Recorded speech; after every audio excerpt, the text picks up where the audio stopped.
Now, I understand, and I don't know how one even writes a song about it, but I understand you have a song about Hitler. When I was about 11, I discovered Roger Corman movies. Oh, yeah. Because the last thing you see is directed by Roger Corman, and I thought everything that he makes is awful, but I like him.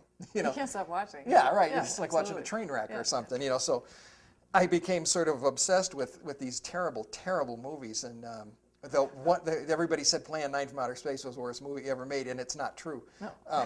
There's several worse, and this one in particular, it was called "They Saved Hitler's Brain."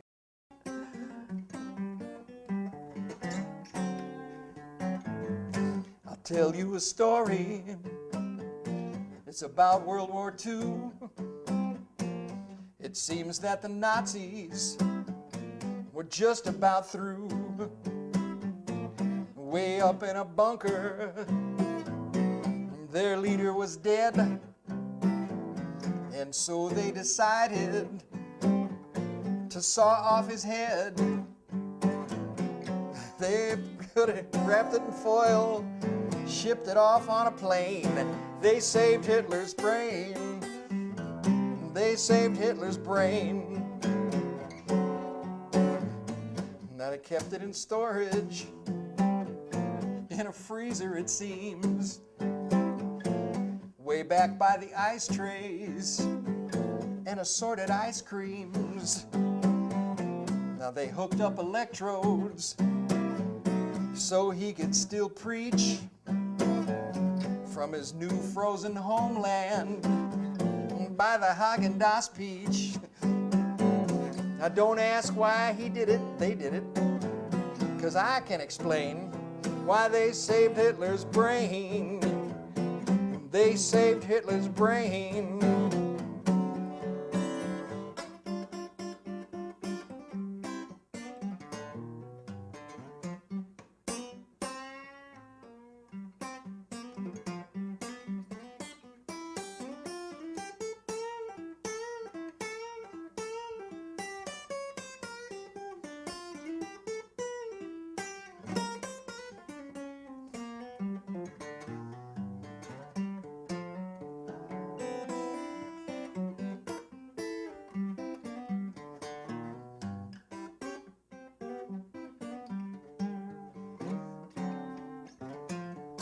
Now the future looked cloudy for this cold Nazi head.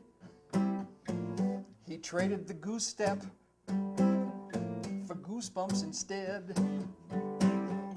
Now he couldn't gain power, and he met his demise while raving and ranting to the Eskimo pies. Now don't ask why they did it. I told you not to ask me that, because I still can't explain. Some people save whales, some people save stamps, but they saved Hitler's brain.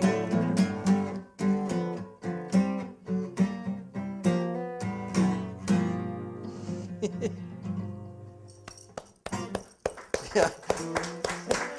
Yeah. Thank you. You need a real, incredible sort of gospel backup choir.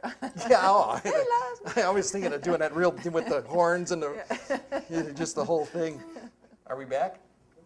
I want to hear that song again, but also what our audience probably doesn't know is that he is also I don't know, what would you call it, a pen and ink graphic artist? Something like that. I'll think of some esteemed term here.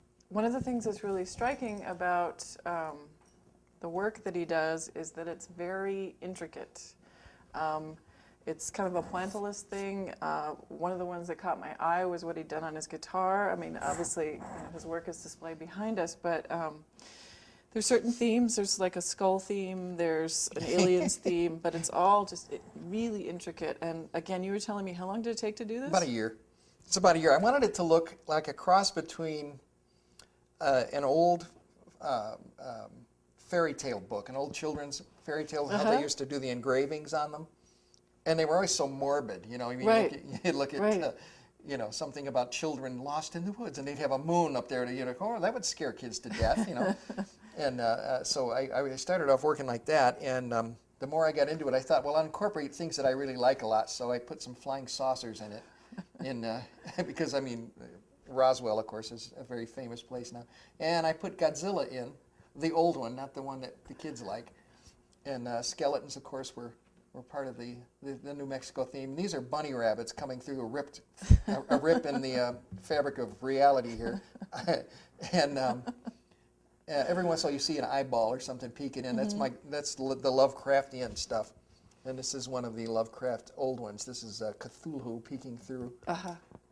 And then I like to collect little wind-up robots, so I thought I'd put a few of those in here. And you want to describe sort of some of the story behind these? Sure. This one up here is Neil Young, and the picture is actually called Neil and Gene, because he's wearing a T-shirt with Gene Vincent on it. And this is a Senior Skull, which I kind of like that one. And how long do these take to do? You know, it takes, actually, you have to look at it in hours. You know, you can do it as long as you can, and then you kind of run around the house and scream. It's kind of nutty, but it looks so cool, you know, and I mean, it keeps you going. This is Janice. That's, I can't call it Clint, or they'd be upset about it, but that's Poncho Guy. Yep, Poncho Guy, yeah. Poncho Guy. And then this is Fistful of whatever. Fistful, yeah, right, whatever it is. This is, I did this one for actually the balloon theme. I haven't had a chance to market that one because I ran into somebody who gave me some story about having a hard time getting a clearance on that, so I'm going to figure out a way to market that anyway. Huh. The detail's amazing, the amount of stuff with the sort of swirls and stuff. Yeah, I like that kind of stuff. This is the Dead Cowboy Band, and it's actually Woody Guthrie's band. Really? From 1939. He was in a band. I don't remember the name of them, but that's what they look like if they were skeletons. One semi-important event that I skipped, and that was when we were doing this trio thing. After we fired the bass player, before John found me, they didn't have enough material because this guy that quit the band, you know, there was all of a sudden a drop of tunes, and I didn't sing other than harmony.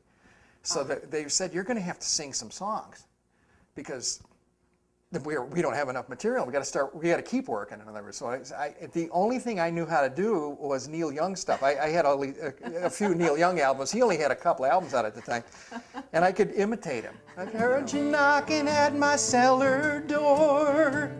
I love you, baby. Can I have some more? Ooh, the damage done. So I could pull off most of that. Like, I dreamed I saw the knights in armor coming, saying something about whatever it was. I don't remember, but I could do all that stuff. And the thing is, you can get by with saying that stuff in a Neil Young. Oh yeah, well yeah, and then I started. Then I figured I just went all the way out on that, and I figured I'm through hiding behind it. So I was doing.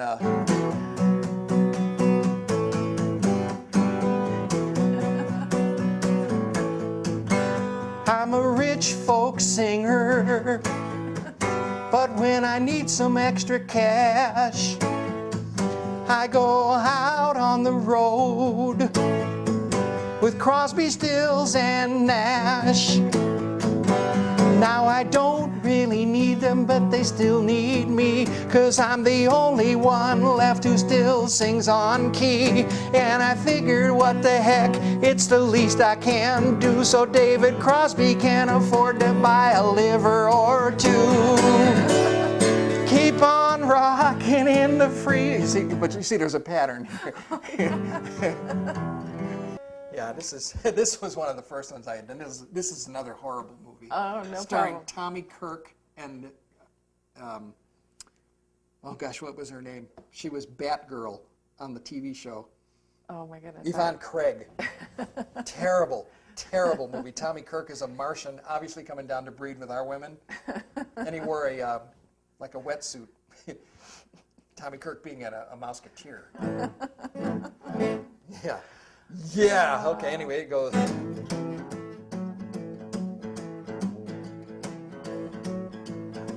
Well, now head for the hills and look to the sky. Something funny's going on if you can believe your eyes. A saucer invasion from outer space. There's illegal aliens all over the place. Something's got to be done, but I don't know how. Mars needs women and they need them now. Now they're on a mission and we're in a stew, 'cause Mars has got a shortage of you know who. There's too many males with nothing to do, and no one to do it with if they wanted to. So you'd better be ready to defend our shores. Mars needs women and they're after yours. I said Mars needs women. Oh, Mars needs women. Oh, I need women and they need women, and Mars needs women too.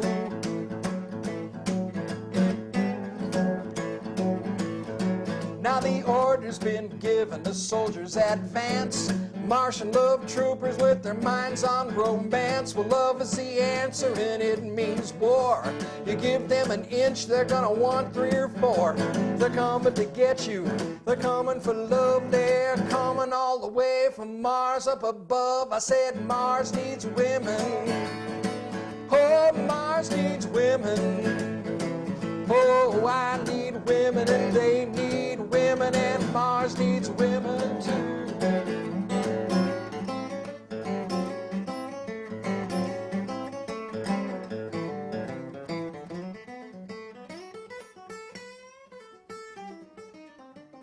You know, what I'd like to do before we close is if there's one more song you'd like to play, and Yeah. also if you could tell us if someone was interested in your art or interested in your new album or something, how would they contact you? Well, right now you could get a hold of me on my MySpace.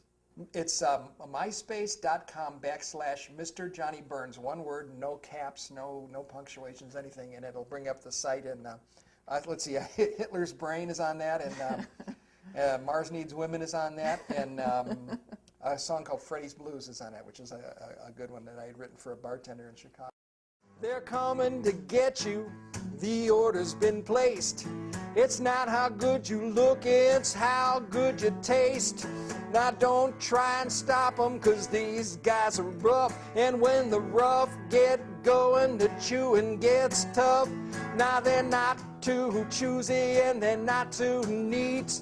Now go tell your mama what the big boys eat. It's the night of the living dead. Yeah, the night of the living dead.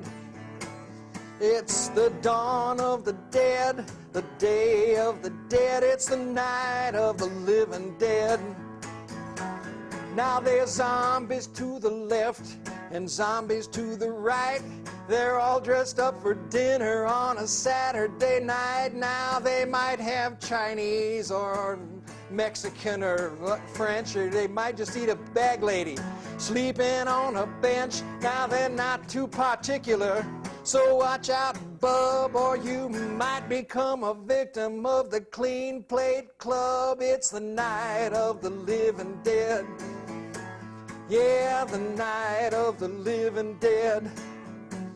It's the dawn of the dead. It's the day of the dead. It's the night of the living dead. I'm going to skip the guitar solo. Let's see. Well, I looked through a window to see what I'd find. It was a close encounter of the very worst kind. I saw 2 zombies having breakfast in bed. They ate what they could, but then they threw away the head. Now that's a breach of etiquette, and it's a question of taste, because a mind is a terrible thing to waste. It's the night of the living dead. Good taste is timeless. The night of the living dead. It's the day of the dead. It's the dawn of the dead. It's the night of the living dead. Yeah, it's the night of the living dead. It's finger licking good. The night of the living dead. Kibbles and bits. The dawn of the dead. It's the day of the dead. It's the night of the living dead. Yeah.